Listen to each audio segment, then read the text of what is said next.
Good morning. आज NEET में 15 question करने के बाद नीट के सारे क्वेश्चन आप आसानी से सॉल्व कर सकते हैं related to electrostatic and capacitor. तो इसके बारे में जानने के पहले हम लोग क्या करते हैं कि इसको बहुत ध्यान से सारे फार्मूले one by one we will understand. अब देखो, look like this. First is Coulomb's law. इस सारे क्वेश्चन करने का कूलम्स लॉ क्या बोलता है? F1 is equal to k Q1 Q2 by r square, force between 2 point charge. तो सपोज करो कि एक चार्ज ए है, पॉइंट चार्ज, एक चार्ज ए है, इसके बीच में डिस्टेंस आर है, Q1 Q2 है, इसके बीच में कितना फोर्स लगेगा, that force is calculated by this Coulomb's law. और जनरली कूलम्स लॉ के की वैल्यू क्या होती है?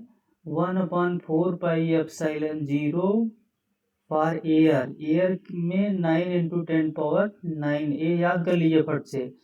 जैसे ही एयर में आप फोर्स कैलकुलेट करते हैं चार्ज के बीच में, तो formula govern by the Coulomb's law. फिर अगेन फोर्स इन मीडियम में फोर्स अगर आपको निकालना है तो जस्ट एयर से कम होता है, एयर का जो भी फोर्स आएगा वो डिवाइड बाई के इज डाइलेक्ट्रिक कांस्टेंट। जिस भी मीडियम का होगा, एयर होगा तो के की वैल्यू 1 होगी, और कोई मीडियम होगा सपोज करो उसके के की वैल्यू 40 होगी। तो जैसे ही एयर में आपको फोर्स पता चल जाता है कूलम्स में, तो अगर इफ यू वांट टू अगर आप कैलकुलेट करना चाहते हैं किसी भी मीडियम में, तो आप कैलकुलेट कर सकते हैं आसानी से। और अगर सपोज करो कि आप electric field due to infinite sheet के द्वारा इलेक्ट्रिक फील्ड कैलकुलेट करना है, तो ये फार्मूला यूज करेंगे। इनफाइनाइट सीट, इनफाइनाइट लाइन, अगर इस लाइन के द्वारा कैलकुलेट करना है इलेक्ट्रिक फील्ड, तो याद कर लीजिए फट से, E line equal to λ/2πε0 r।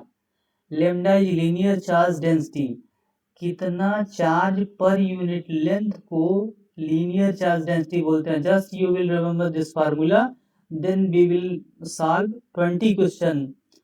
अगर electric field due to infinite sheet मतलब एक सीट हो और ये अनंत टाइप तक फैली हुई हो, तो इसके लिए ये फार्मूला इलेक्ट्रिक इंटेंसिटी का क्या होगा? E sheet is equal to sigma upon 2πε0। इसी सारे फार्मूले पे 20 क्वेश्चन करने वाले हम लोग। Similarly potential and flux. Potential का क्या होता है बेटा? कहीं भी घास अगर लगाना है, कोई एक सरफेस है सपोज करो दिस, यहाँ पे चार्ज क्यू है, तो अगर कोई पूछे इलेक्ट्रिक फ्लक्स यहाँ से लाइन कितना इमिट हो रही है, इलेक्ट्रिक फ्लक्स लाइन, तो ए बाय यूजिंग गाउस लॉ हम लोग कैलकुलेट करते हैं। क्यू इनक्लोज, जो भी चार्ज है कितना इनक्लोज्ड है, क्यू है, Q divide by epsilon not करोगे तो ये टोटल कितनी लाइंस यहाँ से इमिट हो रहे हैं, that can be calculate by this formula.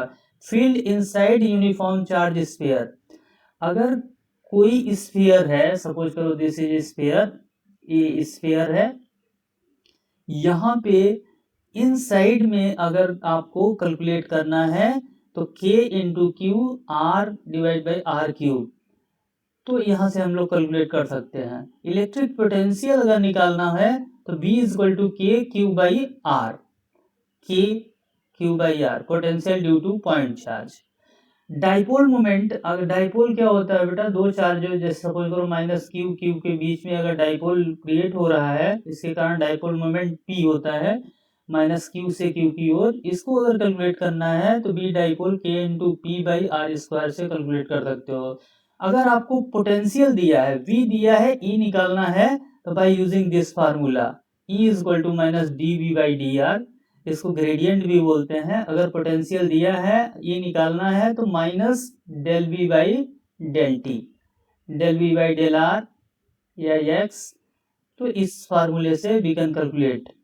अगर सपोज करो कैपेसिटर का केस बहुत सारे पूछा जाता है, अगर डाइपोल फील्ड पे एक्सियल पे कैपेसिटर अगर निकालना हो, इलेक्ट्रिक एक्सियल मतलब अगर दो लाइन दी हुई हैं, इसमें एक्सियल फील्ड निकालना है, तो इस फार्मूले से हम लोग, एक्सियल मतलब एक लाइन में फील्ड निकालना हो, फट से याद करिए 15 क्वेश्चन में सारे नीट के क्वेश्चन 15 फार्मूले में सारे नीट के क्वेश्चन के फार्मूले हो जाएंगे।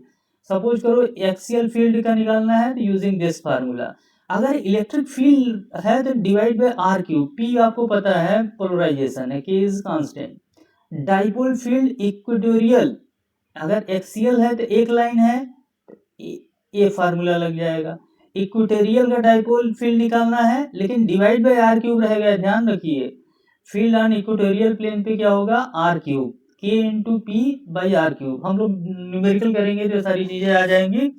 अगर टार्क निकालना है, मोमेंटम दिया है, टार्क निकालना है, सपोज करो इलेक्ट्रिक फील्ड लाइन से है और यहाँ माइनस क्यू है, यहाँ प्लस क्यू है, अगर ये सॉरी यहाँ प्लस क्यू है तो ये एंगल थीटा बना रहा है इलेक्ट्रिक फील्ड लाइन से, तो इसका टार्क मतलब घुमाव कितना है अगर निकालना हो तो just momentum p into electric field sine theta calculate करेंगे तो आ जाएगा। सिमिलरली टार्क तो निकल गया, पोटेंशियल एनर्जी आपको कैलकुलेट करना है p, तो ये फार्मूला लगाइए, u बराबर minus p E cos theta. ये मिनिमम एनर्जी होती है फ्रॉम डाइपोल, p क्या होता है डाइपोल, ई कास थीटा। तो सिमिलरली जब कैपेसिटर की हम लोग बात करेंगे, कैपेसिटर की बात करेंगे तो सीबी कंसेप्ट ये बहुत इंपॉर्टेंट है कैपेसिटर में। अगर ये फार्मूला याद है तो सारे क्वेश्चन हो जाएंगे। जनरली सी का फार्मूला क्या होता है, सी बराबर एप्सिलॉन ए बाई डी। अगर कैपेसिटर है तो ए एरिया है, इसके बीच डिस्टेंस डी है और एप्सिलॉन क्या होता है, एयर का परमिटिविटी। और इसमें एनर्जी कितना स्टोर होती है ये फार्मूला याद कर लीजिए फट से, half C V square, half C V square energy stored होती है इसमें। तो अगर दूसरा एक चीज बहुत इंपॉर्टेंट है कैपेसिटर में, सी सी ये फार्मूला थोड़ा सा चेंज करिए, सी 1 प्लस के बाई 2।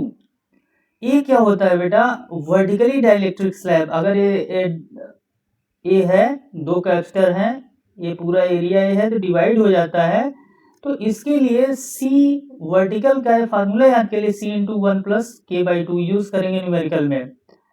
अब अगर C हॉरिजेंटल है, सॉरी अगर हॉरिजेंटल है C तो उसका फार्मूला आप याद कर लीजिए, यहाँ पे थोड़ा सा मिस्टेक है, 2kc बाई के प्लस 1। तो अगर इतने फार्मूले याद हैं आपको और यूनिट याद है, जैसे हमने लिखा है कि फोर्स का यूनिट न्यूटन, ई का यूनिट न्यूटन, इलेक्ट्रिक फील्ड का वोल्ट पर मीटर, सिमिलरली वोल्टेज डाइपोल का कूलम पर मीटर, सी का farad, all formula in SI unit. तो अगर एक चीज हम और आपको दिखा दें, इसमें कैपेसिटर से रिलेटेड बहुत सारे नीट में क्वेश्चन पूछे जा रहे हैं, तो अगर कैपेसिटर से रिलेटेड आपको पूछा जा रहा है तो कैपेसिटर के सारे फार्मूले आपको याद होने चाहिए। अब नेक्स्ट जैसे है, हम ये फार्मूला रिवाइज करने के बाद 20 क्वेश्चन नीट में आए हुए और लगभग 5 क्वेश्चन उसमें से आपको ये मिलेगा गेस किया हुआ क्वेश्चन। सिमिलरली ये फार्मूला बहुत इंपॉर्टेंट है, फोर्स से रिलेटेड, इससे रिलेटेड, तो ये हम लोग को जबान पे होना चाहिए। जबान पे होने के लिए मतलब ये है कि कैपेसिटर का हमने अलग से भी बना दिया है नीट के लिए कि बेसिक फार्मूला क्या होता है कैपेसिटर का। ध्यान दीजिए, कैपेसिटर का बेसिक फार्मूला क्या होता है, C बराबर क्यू बाई वी, C बराबर क्यू बाई वी। यहाँ पे देखिए C बराबर क्यू बाई वी और C बराबर epsilon A by D, C बराबर एप्सिलॉन ए बाई डी और ये कूलम पर वोल्ट यूनिट। और यहाँ पे हमने बताया है, देखो बेटा, C B equal to V not. अगर वोल्टेज रिमेन कांस्टेंट होता है कैपेसिटर के पास, चार्ज इंक्रीजेस, किस अमाउंट से इंक्रीज होगा। सबसे इंपॉर्टेंट ये है, देखो बेटा, इसमें बहुत सारे नीट के क्वेश्चन पूछे जा रहे हैं कि अगर के कोई मीडियम है, समझ करो पानी है, कुछ है इसमें भरा हुआ है, यहाँ पे एयर है, इसके कारण जो कैपेसिटर होगा, अगर दूसरा मीडियम आ गया है, इसके कारण जो प्लेट के बीच कैपेसिटर होगा उसको हम लोग किस फार्मूले से, अभी फार्मूला हमने दिखाया था, C इंटू 1 प्लस के बाई 2। ठीक है, और यहाँ पे जब हॉरिजेंटल डाइलेक्ट्रिक हो, मतलब देखो बेटा यहाँ पे, यहाँ एयर है, यहाँ पे बीच में डाइलेक्ट्रिक भर दिया गया है, तो इसका अगर फार्मूला निकालना हो सी हॉरिजॉन्टल का, तो 2kc k+1। ये फार्मूला अगर याद है, you will take a screenshot of all this formula. तो जो हम भी नेक्स्ट क्लास में नीट के क्वेश्चन करने जा रहे हैं, तो we will finish very easily understand. Again Coulomb's law याद रहे, generally force in medium, Coulomb देखते ही किसी पानी में एयर में है तो कूलम फोर्स कम होगा, किसी मीडियम में होगा तो डिवाइड होता है, ये सब याद रखिए। और साथ में इनफाइनाइट लाइन के लिए बहुत सारा formula, lambda linear charge density divide by 2 pi epsilon 0 by r. और सिमिलरली इनफाइनाइट सीट के द्वारा इलेक्ट्रिक फील्ड निकालना हो, sigma 2 pi epsilon 0। Gauss law हमने अभी डिटेल में बताया है, कहीं पे भी चार्ज अगर इनक्लोज है किसी सरफेस से, तो इसका टोटल फ्लक्स मतलब कितनी लाइन निकलेंगी वो किसके बराबर होगा, क्यू इनक्लोज जो भी चार्ज है डिवाइड बाय एप्सिलॉन नॉट।